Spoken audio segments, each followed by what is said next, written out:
Allen Dulles, director of the CIA, till Kennedy fired him, was one of the commissioners responsible for producing the 26-volume Warren Report on the president's assassination. The American media were glowing in their praise of the report that concluded Lee Harvey Oswald was alone responsible. It was only under closer scrutiny that the superficiality of its findings became clear. The Warren Commission decided that there were 3 shots fired, and the first shot struck the president in the back, exited his throat, went on to strike Governor Connally in the back and exited in his right chest, and then went through his right wrist and then wound up embedded in his thigh, and the bullet fell out at Parkland Hospital. The Warren Commission also decided the second shot probably missed and flew off into Dealey Plaza somewhere. And the commission decided that the third shot struck the president in the head and killed him. And that's the official version of what happened. And it's interesting, one of the early researchers pointed out that no witness at any time has ever described the assassination as having happened that way. Only the Warren Commission came up with that interpretation, and it's the single assassin theory. On the morning of the assassination, Bill and Gail Newman had gone down to Dealey Plaza with their children to watch the presidential motorcade pass. They were the closest spectators to the tragedy, and their account is echoed by many others who were there. The first 2 shots, I didn't realize what they were, but the third shot, after it was fired, I heard Mrs. Kennedy scream, "Oh no, they've shot Jack," and it was just sort of sent a chill over you. It was just terrible. I can remember seeing the side of the president's ear and head come off. I remember a flash of white and the red and just bits and pieces of flesh exploding from the president's head. At that time, I turned to Gail and said, "That's it, hit the ground." And we turned and hit the ground and covered our children. But when the third shot was fired, I thought it came from directly behind, towards the grassy knoll behind me. I based that primarily on the third shot, from what I saw of the side of the president's head coming off and from the sound of the rifle, the report of the rifle. As the official story started coming out and hearing that the shots came from the building, these witnesses started to doubt their own ears. So as the days went by, fewer and fewer of these witnesses would come forward because they just all of a sudden weren't really sure about what they had heard. They were convinced on November 22, '63 that at least 1 shot came from the front. But by 4 or 5 days later, then they weren't sure, and they didn't come forward at all. Mary Woodward was a junior reporter on the Dallas Morning News who had joined the lunchtime crowds in Dealey Plaza to watch the Kennedy motorcade. She was the journalist closest to the tragedy and rushed back to her office to file the story in a state of great consternation.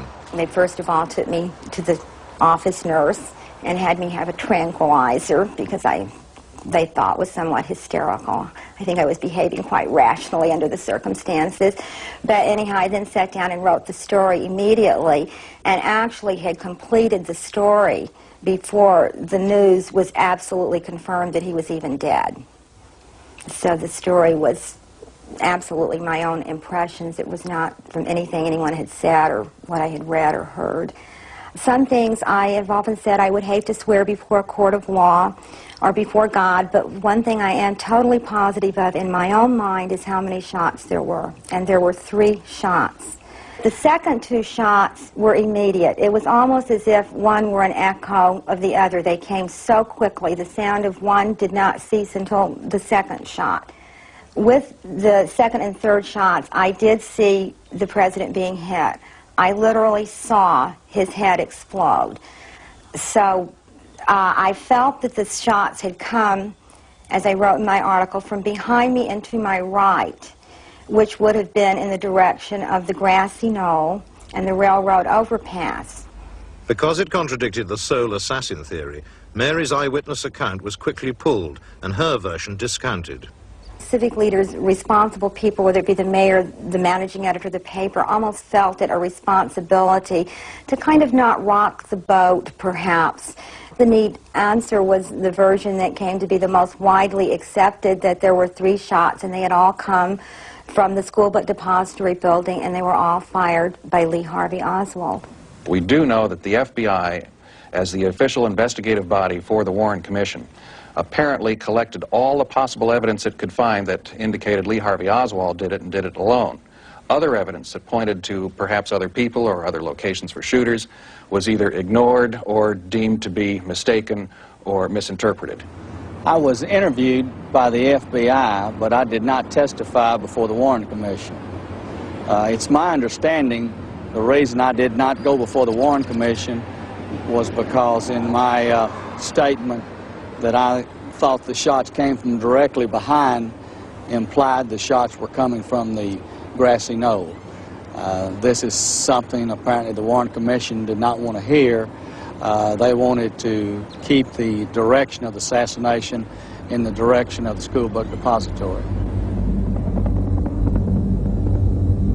On that tragic day in Dallas, the routine protection of the President of the United States was compromised from the very beginning, according to military expert Colonel Fletcher Prouty.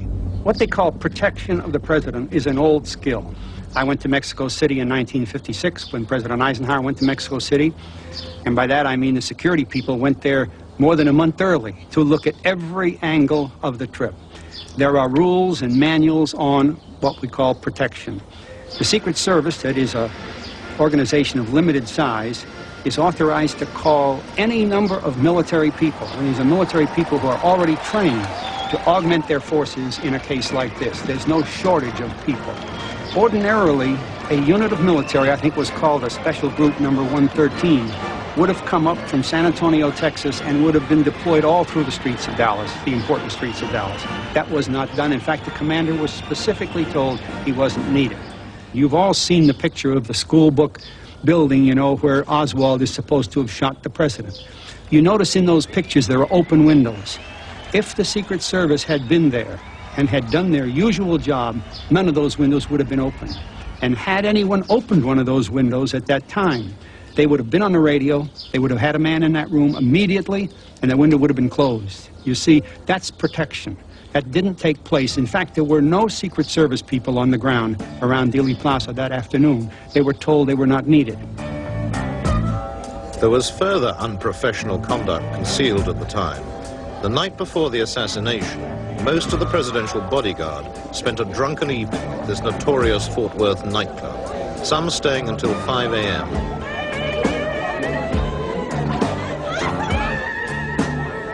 Notorious Fort Worth nightclub, some staying until 5 a.m.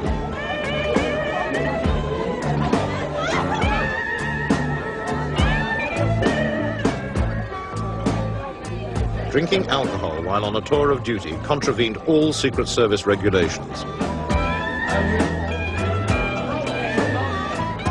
It could well explain their failure to react when the deadly shots strafed the presidential car only hours later in what was to be a classic ambush.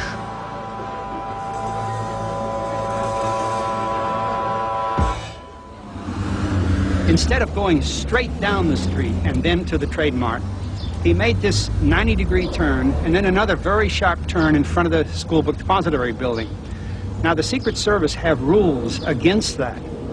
The rules are that if the car is slowed down below 44 miles an hour, you must then protect it fully in other ways, such as not digressing and going around corners and all that, because when you slowed him around that corner, you opened up field of fire from 3 directions, behind him, to the side, and from in front. And of course, he was killed right in that position that had been set up by the selection of that route.